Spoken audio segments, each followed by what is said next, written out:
क्योंकि मैं तो एक बार ये दिमाग में आई थी या तो सारे एक बार डिस्कस कर लेते, बट फिर ये था अगर डेली बस 5-10 मिनट लगा के हम एक एक सब्जेक्ट के भी देख लेते हैं तो वो भी ठीक है।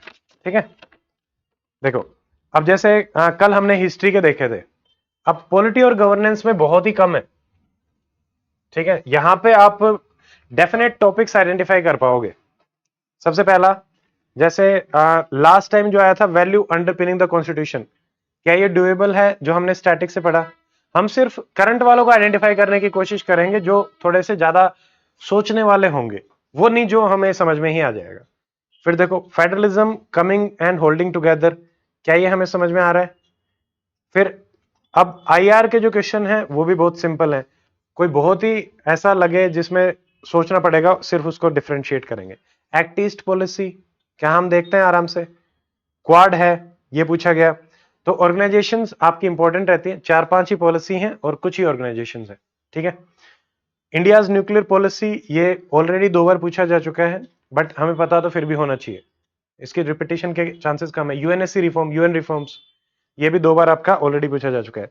अब जैसे G20 इन्होंने पूछा था, तो कोई भी मान लो इस साल कोई हुई है हमारी समिट वगैरह, एससीओ आपका आ सकता है, ब्रिक्स,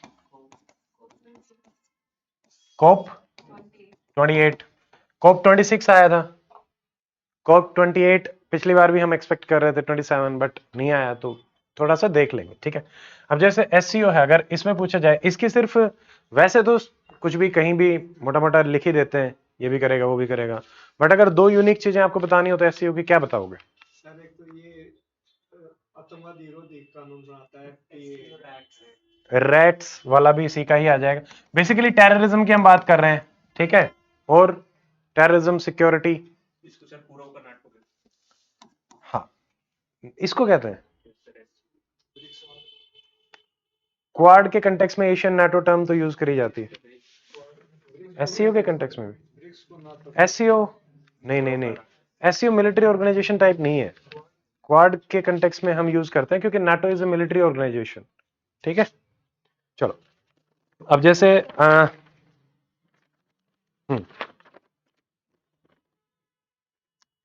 अब देखो रशिया यूक्रेन वॉर हमारा आया। ठीक है, क्या हमने ये डिस्कस कर लिए थे क्या, तो मैंने कहा डिस्कस कर रहे हैं, डीजावू सा हो रहा है मेरे को। ठीक है, यूएनएससी रिफॉर्म शायद मैं खुद ही पढ़ रहा हूँ तब मेरे दिमाग में चल रहा होगा। रशिया यूक्रेन वॉर, तो पिछले 1 साल में जो भी हमारा इंपॉर्टेंट इवेंट हुआ है वो हो जाएगा।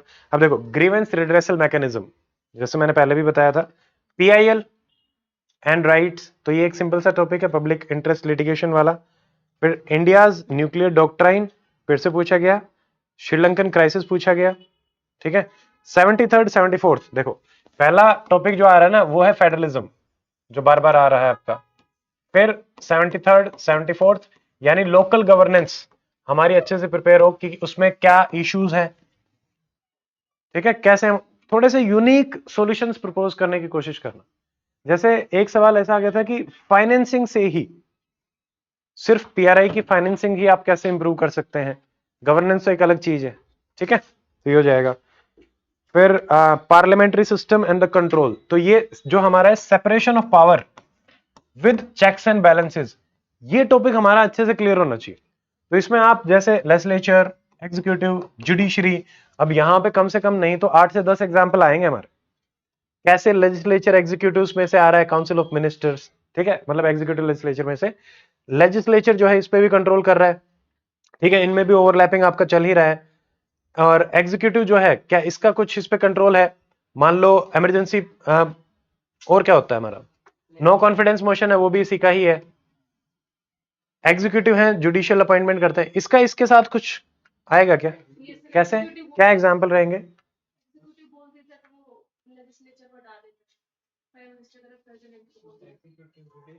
एग्जीक्यूटिव एंड लेजिस्लेचर,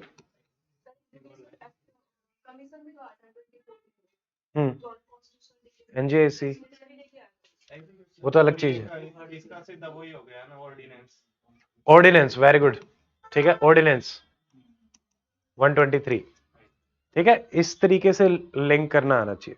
अब मेरे भी दिमाग में नहीं आया, इतनी बार पढ़ चुके हैं, पढ़ा चुके हैं, बट अगेन कि हाँ 123 सीधा क्योंकि प्रेसिडेंट आपका करता है। और क्या एग्जाम्पल हो सकता है? एनसीएम नॉन डिसमिस करते हैं, बिल्कुल वो आ सकता है आपका। डिसॉल्व करा जाता है, मतलब काउंसिल ऑफ मिनिस्ट्री को जो किया जाता है उसको हम डाल सकते हैं, बट वो एग्जीक्यूटिव का काउंसिल ऑफ मिनिस्ट्री भी तो एग्जीक्यूटिव में ही आएगी ना। लोअर हाउस को, लोकसभा को, पर वो देखो अगर वो दोबारा से इलेक्शन करा रहा है तब आ जाएगा, समझ में आ गया? जैसे दो चीजें हो रही हैं यहाँ पे, या तो काउंसिल ऑफ मिनिस्ट्री को हटाया जा रहा है या फिर आपके हाउस को डिसोल्व किया जा रहा है। जो हाउस को डिसोल्व करा जाएगा वो इसमें आ जाएगा, ठीक है। अब जैसे जुडिशियल है, इसकी अपॉइंटमेंट कौन करता है? प्रेसिडेंट, ठीक है। इसका रिमूवल कौन करता है? यही लेजिस्लेचर, तो इसका कंट्रोल आ गया इस पे। ऐसे ही क्या इसका इन दोनों पे कौन सा कंट्रोल है? जुडिशरी का कंट्रोल कैसे है लेजिस्लेचर एग्जीक्यूटिव? 13 आर्टिकल 13 जिसमें हम जुडिशियल रिव्यू करते हैं, ठीक है। 142 भी आ जाएगा एग्जाम्पल इसमें। कंप्लीट जस्टिस करते हुए भी आप इनको कुछ भी डायरेक्शन दे ही सकते हो, ठीक है। लेजिस्लेशन एग्जीक्यूटिव डिसाइड करते हैं, यस। मान लो लेजिस्लेचर क्या करता है, कोई भी एक्ट बनाता है, उस एक्ट के जो नीचे वाले डिटेल्ड रूल एंड रेगुलेशन है वो कौन बनाता है? एग्जीक्यूटिव। हाँ, सबऑर्डिनेट लेजिस्लेशन, ठीक है। लेजिस्लेशन के अंदर के जो पॉइंट्स होते हैं वो इसी के अंदर आएंगे। डेलीगेटेड लेजिस्लेशन क्या होता है? वो तो डिफरेंट होगा। डेलीगेटेड क्या होता है? डेलीगेट कर दिया, जैसे कि आरबीआई को कर दिया था ना अभी सर, देखो डिमोनेटाइजेशन वाला। डिमोनेटाइजेशन वाला क्या? वो आरबीआई को ही डेलीगेट कर रखी है पावर। डेलीगेट करना, डेलीगेट होता है मैंने अपनी पावर उस तरीके, लेजिस्लेचर वाली पावर डेलीगेट नहीं कर सकता। एग्जीक्यूटिव्स ने ही अपनी पावर दी है कि भाई ये बना लो, ये बना लो, वो एक अलग चीज है। मान लो हम इसमें भी देखते हैं तो हमारे पास जैसे ऊपर वाले जो हमारे लेजिस्लेटिव हाउस हैं, लोकसभा, राज्यसभा, वो अपनी पावर किसी को नहीं दे सकते। किसको दे देते हैं? वो तो मैं समझ, वो तो हम अभी वही बात कर रहे हैं, वही तो है सबऑर्डिनेट लेजिस्लेशन। डेलीगेशन उसमें नहीं आएगा। डेलीगेशन इज लाइक आपने अपनी पावर ही दे दी, जैसे वो कानून बना रहे, कानून बनाने का अधिकार ही दे दिया, वैसा नहीं होता कभी भी। लोकसभा राज्यसभा में बिल्कुल नहीं होता। हाँ, स्टेट्स कर सकते हैं जब वो रिक्वेस्ट करते हैं कि आप, हाँ, तब वो पावर उनको चली जाती है, जो हमारी 5 कंडीशंस होती है, 2 या 2 से ज्यादा स्टेट या फिर राज्यसभा उसको बोलेंगे नहीं, डेली वो भी उस कंटेक्स्ट में नहीं आएगा। डिमोनेटाइजेशन है वो वैसे पार्लियामेंट को करना चाहिए, पर अच्छा, हाँ, पर उसको दे रखे आरबीआई को, तो उसने खाली एग्जीक्यूटिव ऑर्डर से मतलब इसके ऊपर केस नहीं चला है। हाँ, तो वो एग्जैक्टली देख के ही हमें पता चलेगा, उसके बारे में देखेंगे थोड़ा सा, ठीक है। हाँ, अब देखो सारी चीजें लेजिस्लेचर भी तो नहीं कर सकता ना, कुछ चीजें रहेंगी टैक्सेशन में कि भाई अब उन्होंने तो जीएसटी काउंसिल बना के दे दी, किसने बनाई है? वो तो लेजिस्लेचर ने ही बनाई है कॉन्स्टिट्यूशनल अमेंडमेंट से। अब उसके अंदर टैक्सेशन के रूल वही डिसाइड कर रहा है। एक्चुअली ये एक बहुत बड़ा क्रिटिसिज्म भी माना जाता है, क्योंकि जीएसटी काउंसिल है, एग्जीक्यूटिव बॉडी होगी है, ठीक है, काम सारे वो कर रही है। स्टेट्स की जो लेजिस्लेटिव पावर थी टैक्सेशन की, वो भी काफी हद तक उन्होंने ले ली, ठीक है। तो ये एक उस तरीके से हम कह सकते हैं, ठीक है। बट हम चेक्स एंड बैलेंसेस के कंटेक्स्ट में बात कर रहे थे, ये डिस्कशन थोड़ा दूसरा हो गया, ठीक है। देखो ये है, उसके बाद जैसे आपसे 73rd 74th इंडिया रशिया हो गया।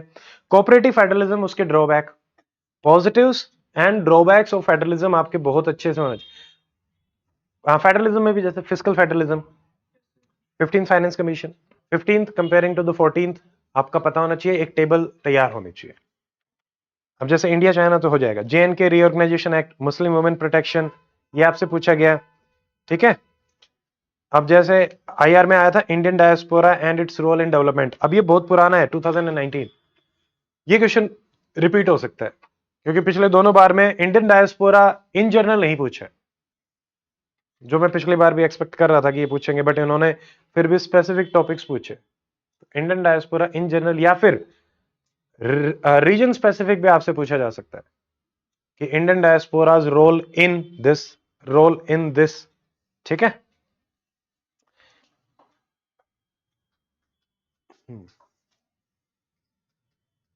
कमिटीज, हाँ राइट अमन, कमिटीज उसका एग्जाम्पल रहेंगी। जैसे लेजिस्लेचर वाले रोल के कंटेक्स्ट में वो बना देते हैं एग्जीक्यूटिव।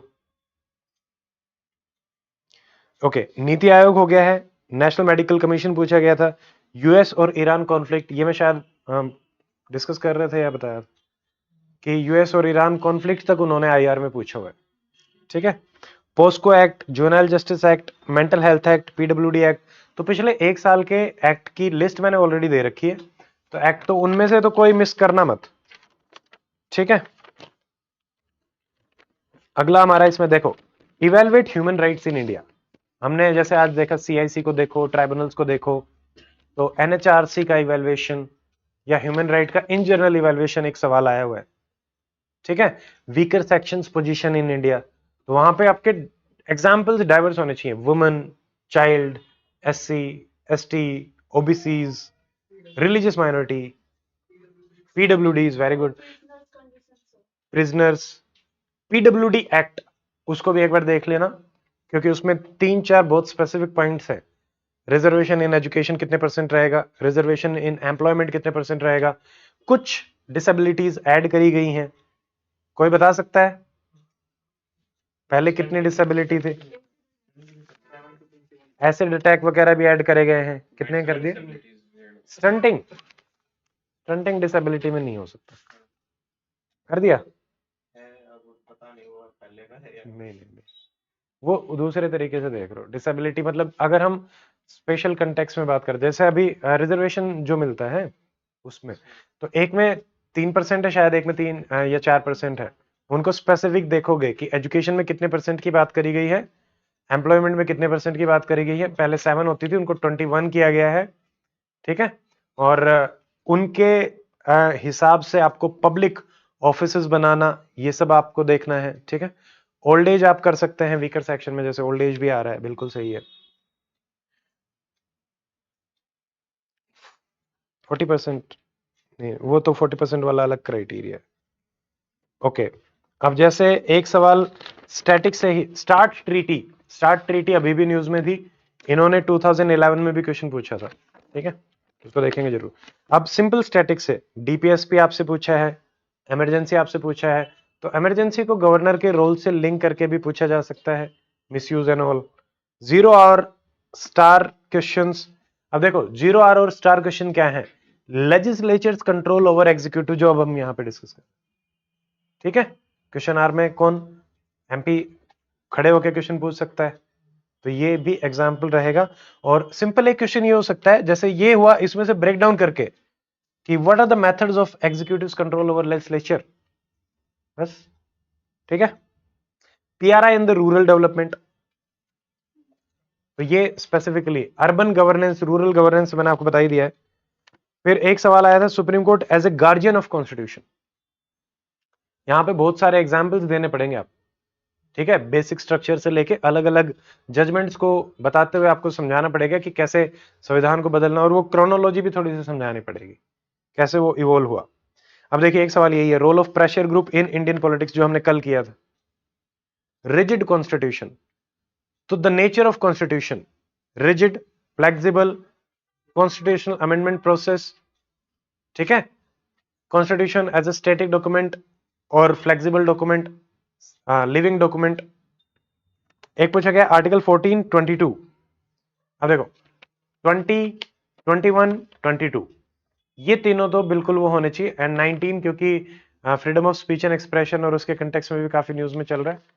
ठीक है, कोएलिशन पॉलिटिक्स, तो evolution of the politics, coalition, पता नहीं ये डिस्कस तो हो चुका है। अगला देखो, Indian constitution unitary with the federal bias, ये फिर से सेम आ गया है। Electoral reform in the last 10 year, एक क्वेश्चन आया था, same question can be repeated, electoral reform in the last 10 year, क्योंकि 10 साल भी हो गए। ठीक है, सरकार को बदले हुए, और वो थोड़ा सा पॉजिटिव रिफॉर्म। ठीक है, तो आपके पास 8-10 रिफॉर्म ऐसे होने चाहिए जिनको आप पिछले 10 साल में कोट कर सको, पुराने भी डाल सकते हो, चेंजेस भी डाल सकते हो। It was a reform, but डाल सकते हैं, और उसको डिस्कस अलग तरीके से करना पड़ेगा। ठीक है,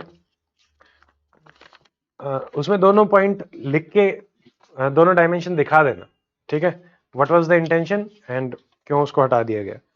फिर जैसे council of minister responsible to the house, जो हम अभी बात कर रहे थे, उसी टाइप से भी सवाल आ सकता है।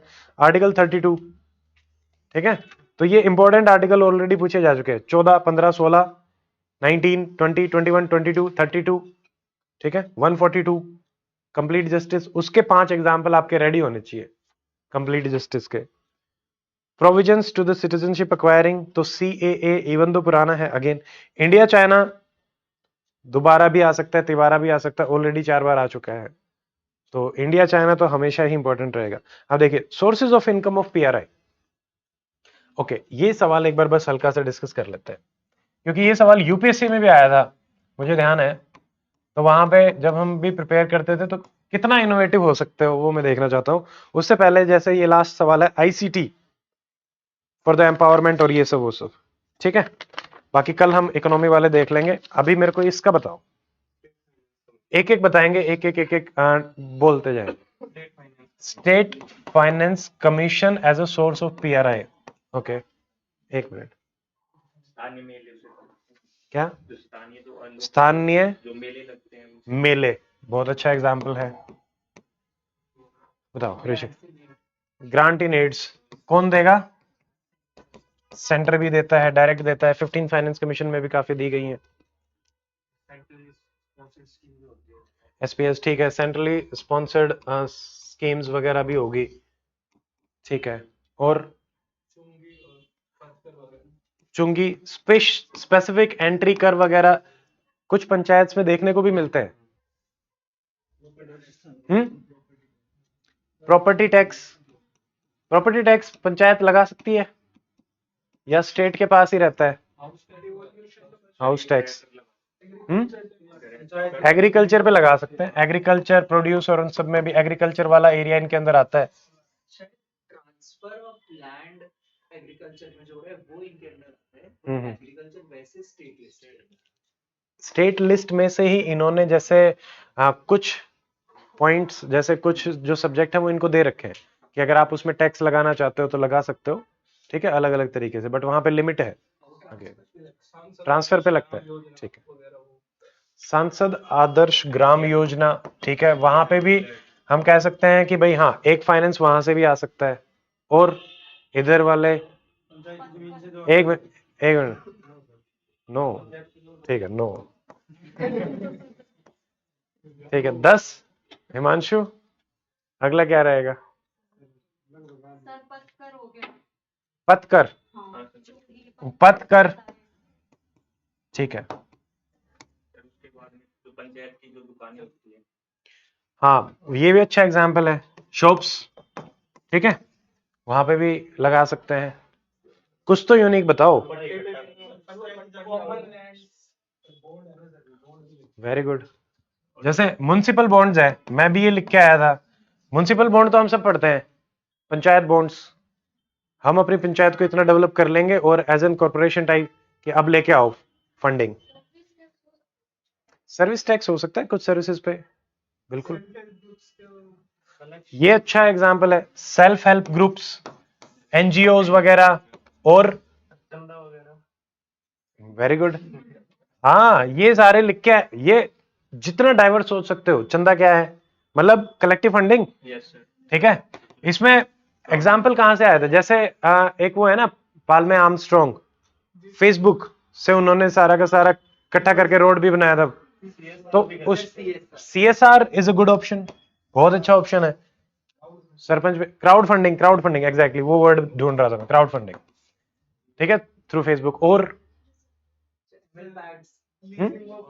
वो आ ही गया, अच्छा, MP लैड्स, हाँ, और कोऑपरेटिव सोसाइटीज, थोड़ा सा यूनिक सोचो, ये तो अब इसमें तो कुछ भी बोलते जाओगे, शॉप, बैंक, ठीक है, और हैं नहीं, टैक्स वैक्स मत बताओ अब मुझे, ऐसे मत। अरे ये नहीं, हाँ, वो कुछ इससे बाहर निकलो, इंस्टीट्यूशन से थोड़ा सा बाहर निकलने की कोशिश करो।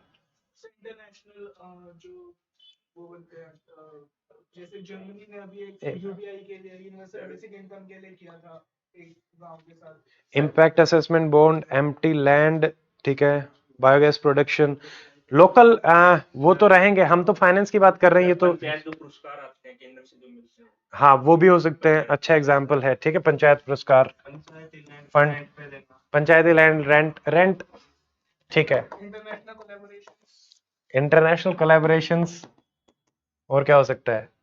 सर मैं- जो आयोजन करते हैं, वर्कशॉप जो करते हैं, हाँ वहीं से भी उनको कलेक्शन मिलता हाँ ठीक है, वर्कशॉप वगैरह भी, फेस्टिवल्स हो गए, वर्कशॉप होगी, ठीक है, और क्या हो सकता है? और सर जो बड़े टोल टैक्स, टोल आ ही गया है, एंट्री टोल, यानी, और एक मिनट है, ये अच्छा एग्जाम्पल है, बिल्कुल बिल्कुल, इवन मैं, मतलब मैंने इसमें ये भी लिखा, मान लो जो गांव के ही लोग हैं, क्या हम उनका एलुमनाई नहीं बना सकते? वही लोग कुछ कुछ चीजों को अडोप्ट नहीं कर सकते? जैसे टेम्पल बनता है, सब लोग क्राउड फंडिंग नहीं करते हैं, गांव के ही लोग मिलके, क्या किसी प्रोजेक्ट को लेके गांव के लोगों को ही लगा के हम उनसे फाइनेंसिंग नहीं करवा सकते? उस हिसाब से बाहर वाले लोग भी आ सकते हैं। डायस्पोरा की आप बात करते हो, गांव का डायस्पोरा नहीं है।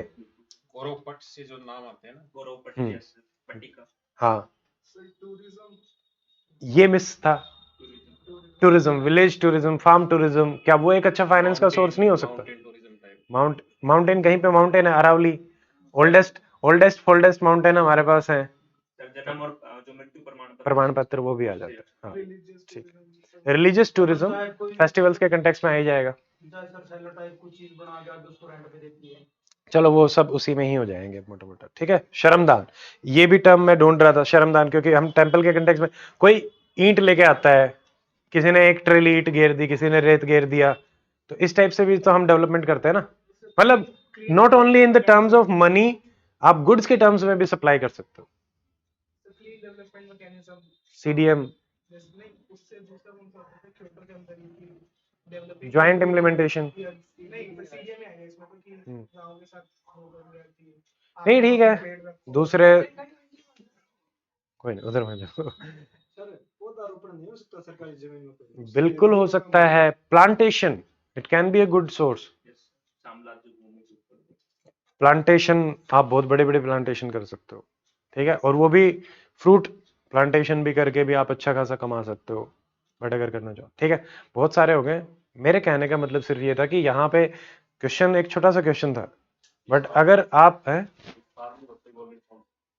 फिश फार्मिंग, ठीक है, तो इसमें आप जितने यूनिक चाहो उतने हिसाब से बहुत सोचा जा सकता है, पर पॉइंट ये है कि अब जैसे फार्मिंग, एग्रीकल्चर, ये क्यूमुलेटिव से एक में आ जाएंगे, म्युनिसिपल बॉन्ड एक डिफरेंट काइंड ऑफ हो जाता है, ठीक है, ये जो श्रमदान है वो एक डिफरेंट हो जाता है, ग्लोबल डायस्पोरा की जगह आप विलेज डायस्पोरा, अब आपको यूनिक होना पड़ेगा।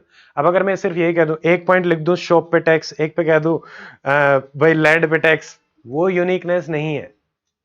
आप समझे, अभी भी जितना भी हमने डिस्कस किया उसमें भी सात आठ पॉइंट ही निकलेंगे, ठीक है, जिनको आप ब्रॉडर कैटेगरीज में डाल सकते हो, तो इस हिसाब से हम सोच के चलेंगे। तो ऑन दैट नोट अभी हम डिस्कशन को विराम देते हैं।